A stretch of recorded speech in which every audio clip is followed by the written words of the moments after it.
ఎండమావిలో ఎంత వెతికినా నీటి చెమ్మ దొరికేనా?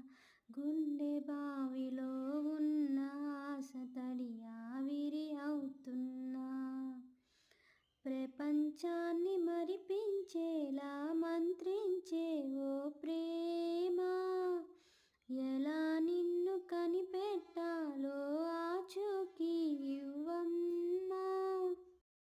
నీ జాడ తెలియని ప్రాణం చేస్తోంది గగన ప్రయాణం. ఎదర నుండి నడిరే అన్నది ఈ సంధ్యా సమయం. ఏ క్షణాన ఎలాగ మారును ప్రేమించే హృదయం. ఆలయాన హారతిలో ఆఖరి చితి మంటలలో రెండిటికి నిజానికున్నది ఒకటే అగ్నిగుణం.